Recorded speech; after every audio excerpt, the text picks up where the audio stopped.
In this video, I'm going to be taking a look at this game called Eastern Front. This is part of the Panzergrenadier series from Avalanche Press Limited. It's basically platoon level combat in World War II. And this game comes with a scenario book. Oh boy, there's 90 or 100 scenarios in here.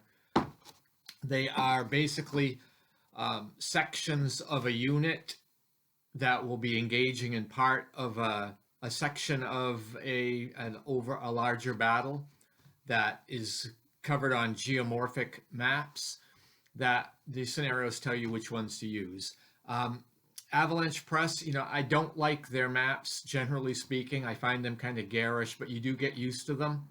The counters, on the other hand, are exactly the opposite. They have wonderfully detailed, large counters that are quite enjoyable to play with. One of the main concepts of the game is the initiative system.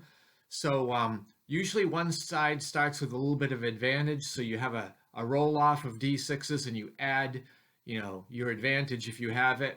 And then the high roll gets to take a number of activations before the other player can, depending on what the differential is between the two die rolls.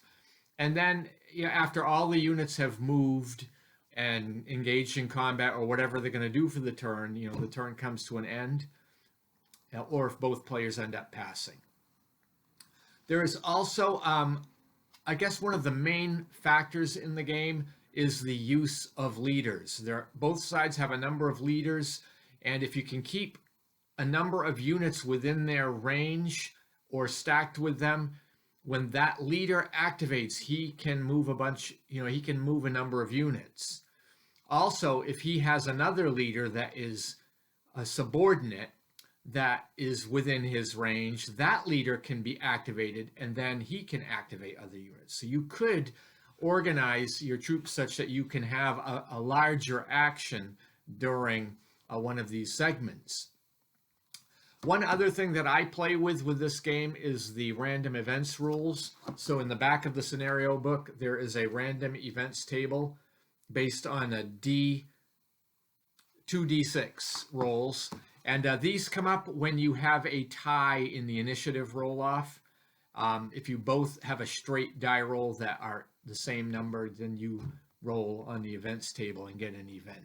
So that adds a lot of flavor to the game. I really enjoy that, and it can also cause a turn to end prematurely. The rules are not that complicated. It's 16 pages, but it is almost all text. There are not too many pictures in it except these showing what are on the units. Basically, you have direct fire units and indirect fire units, and you have movement values and combat values. And then you have leaders with a morale rating in the middle, a combat factor on the left side of the counter, and a morale modifier on the right side of the counter. So these are pretty much how the game goes. So I'm going to take a look at one scenario in this if you stay with me. So this is scenario 6 of the Panzergrenadier game Eastern Front. It is called Insecurities, and it is a scenario from June 22nd of 1941, so right at the opening of Operation Barbarossa. And you'll understand the title of the scenario, Insecurities, when you hear the context, which is explained here. German plans for their sneak attack on the Soviet Union called for the Red Army's 5th Rifle Corps, stationed west of Bialystok, to be left alone while tank forces surrounded it. But Lieutenant General Johann Fluffbiel could not bear to be left out of the grand operations, and part of the 221st Security Division went forward. Intended for occupational duties, the 221st had no artillery and few heavy weapons, these not being necessary against unarmed opponents. So yes, the security division wants to get in on the action rather than just stick to security duties. So what I have here is the Soviet troops are going to deploy on the western edge of the wooded terrain on both sides of the main road. You can see in the picture, there are 4 platoons set up on the road in between the 2 sections of woods, and they are dug in, so they have good defensive positions. I have an 82 millimeter, which will deploy in the woods on the northern side of the road, which is out of harm's way, I think, and they'll be able to take shots at the advancing troops. And as depicted, the German troops will advance toward the Soviet position from west to east with the objective of engaging in assault combat. So as is set up, I have the defenders taking advantage of the terrain, which will make it more difficult for the German attacker. And remember, it's a security division. The German forces have no artillery support, no mortars. So this is going to be fairly dangerous. So as shown in the picture here, elements of the 221st Security Division is advancing to get in on this attack for Barbarossa. And you can see on the right side of the picture, I have a Soviet heavy machine gun there on the edge of the woods, which isn't going to go very well for the German units that are coming in, as well as some other units defending on the western edge of those woods. The Germans are coming in 2 prongs here. So initially, the Soviet heavy machine guns on the right flank there do fire, but it's ineffective at the first spot of the infantry. I did get I think this was a special event, a random event where a German sniper was able to take a shot at the high morale Soviet captain, but he misses. You can see him there in the woods in the picture. He's the 10 morale rated captain. And you'll also notice he's a 1 on attack and 1 on defense. So this is a very good leader. He's kind of in a dangerous position there. So at the 8:15 turn, an interesting event came up. This, I believe, was also a random event where the German player got a Luftwaffe mission. So a flight of Stukas became available, and they were able to make a strike against the Soviet infantry that are just south in the positioning of those heavy machine guns. So that's really an unexpected benefit for the German. And then at 8:30, as shown in this next picture, a German sniper hits the Soviet 110-1 captain. So as seen in the picture, you can see he is killed by the sniper. That is a very good officer. The 10 rating means he could easily raise the morale of disrupted and units. But also, if he's involved in attack or defense, he would affect that positively with those 1 ratings. But he has been killed. And you also see the Germans are assaulting the Soviet heavy machine gun unit. They really want to take that unit out if possible. You can see how my sniper got in there and took that Soviet captain out. The Soviets did have some off-board artillery which fired but had no effect, and the mortars, the 82 millimeters, also fired with no effect. Skipping ahead to the 10 o'clock turn, a German major with 3 platoons went forward and fired against the adjacent Soviet infantry platoon that was in the woods, and that infantry lost a step and then became demoralized along with the lieutenant. And this lieutenant is a 060 rated lieutenant, so he's not very good on morale, and he's very green in offensive or defensive combat. And so these units failed to recover their morale, and they fled deeper into the woods. And the officer goes with the demoralized infantry platoon.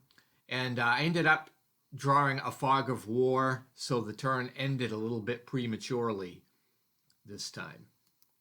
Also depicted in the picture, you see the German heavy machine gun is trying to recover its morale in the safety of the woods on the left-hand side of the picture.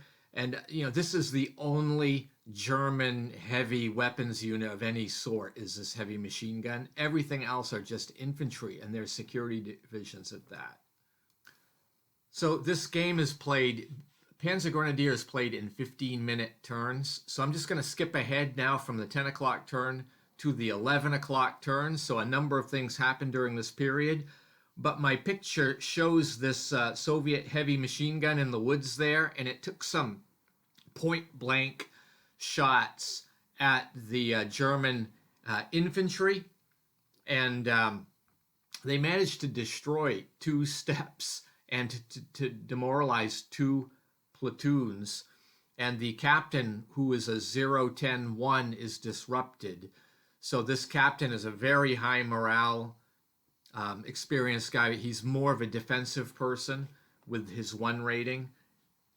But he does recover his morale and flees with his 2 infantry platoons, which remain demoralized. And they are destroyed by Soviet off-board artillery fire. And at that point, now the Soviets have lost 4 steps and a leader, but the Germans have lost 5 steps. So the Germans counter this by launching 2 assaults in the northern part of the woods, and they ended up demoralizing a 4-2 infantry platoon, and they disrupted another one. So that's what happened on the 11 o'clock turn. Quite a bit of action. In this game, sometimes the scenario provides a number of off-board artillery strikes, or sometimes you get that from a random event rolled on the table. So I just wanted to note that these off-board artillery represent units that are quite far back that wouldn't be seen on the map, but can hit if they have a spotter. My next picture here skips ahead to the 12:45 turn. And in the picture, you see there is a German infantry platoon that's demoralized back on the road, kind of staying out of harm's way. There's a couple of disrupted German units as well. But you have a demoralized Soviet unit that has been reduced. And you've got them 82 millimeter units are in move mode, so they're not really able to fire now, and they're trying to move back behind the lines a little bit farther. And you see also on the bottom of the picture, at the edge of the woods, I have another Soviet heavy machine gun down there that is really able to wreak havoc on the Germans that are coming down through that main road. During the 12:15 turn, both sides used direct fire and bombardment, and it was basically ineffective. And the assaults continued. The Germans assaulted a Soviet 4-2 strength platoon, and they lost a step and became demoralized. But there's no effect happening right now. But the German troops did recover to good order on this turn. This last picture shows what was going on between 1 o'clock and 1:45. So it covers 45 minutes of material, but the Germans did have 2 initiative activations. So they get to run 2 activations before the Soviets. So the 0-10-1 captain and a lieutenant, a 0-9-1, had 3 platoons and a heavy machine gun use direct fire against the Soviet 7-4 heavy machine gun and its 0-7-0 lieutenant, which caused the Soviet machine gun and the lieutenant to become demoralized.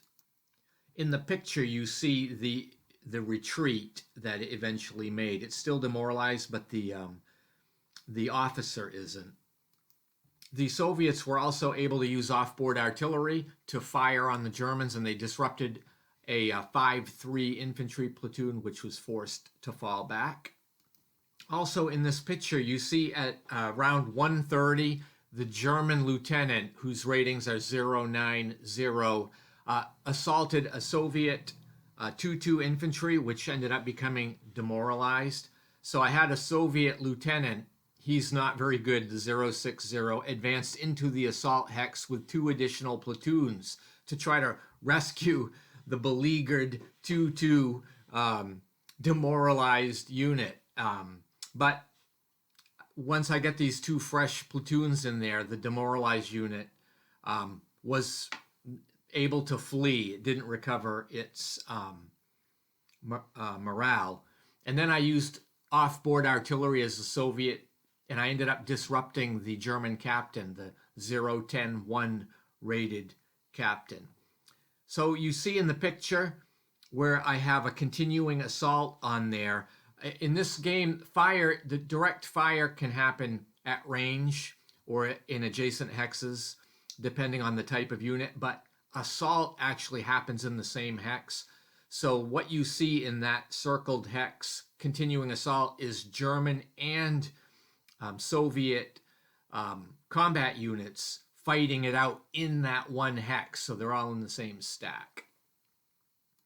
Anyways, on the very last turn, the Soviet off-board artillery hit the German units, hit a whole stack of them, but they all passed the morale check, and that's kind of where the scenario ended.